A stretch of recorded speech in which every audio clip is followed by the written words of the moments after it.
Martin Luther King Jr.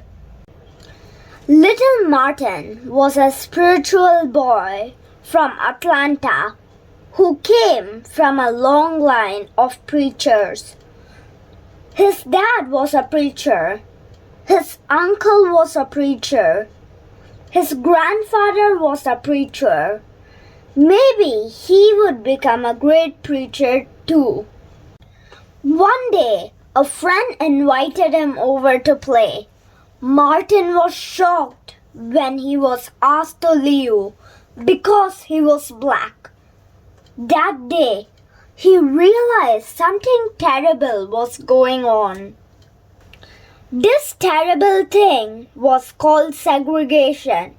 It meant that public places like restaurants and buses had separate spaces for black and white people.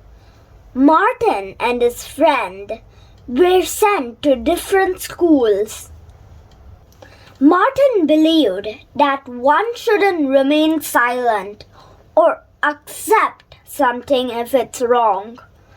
He promised himself that when he grew up, he would fight injustice with the most powerful weapon of all. That is, words. Martin studied at universities in Georgia, Pennsylvania, and Massachusetts, where we read about Mahatma Gandhi, the man who had improved the lives of millions of Indians with peaceful methods of protest. When he finished his studies, Martin moved to Alabama and became the pastor of a church in Montgomery.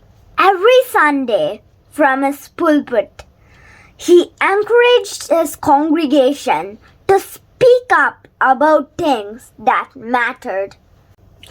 One evening, a woman named Rosa was arrested for refusing to give up her seat to a white man on a bus. Martin asked the people in his community not to take the bus again until the law was changed.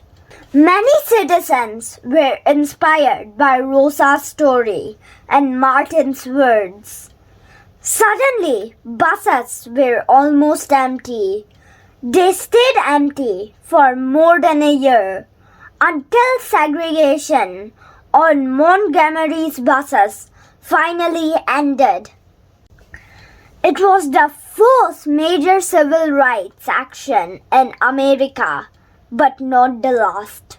Martin encouraged people all over the country to stand up for their rights and join in with peaceful protest.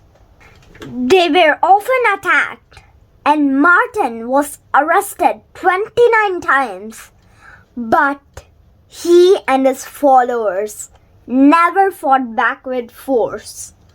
He knew that hate can't drive out hate. Only love can.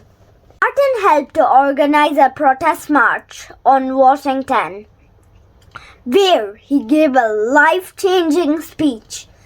It began with 4 simple yet powerful words. I have a dream. I have a dream. The next year, Martin became the youngest person to win the Nobel Peace Prize. His words of hope, peace, and justice called a nation to change its laws and make them equal for everyone. And if you listen to your heart, you can still hear little Martin asking you to keep his dream alive. A dream of a world where we are judged by our character, not by the color of our skin. I have a dream.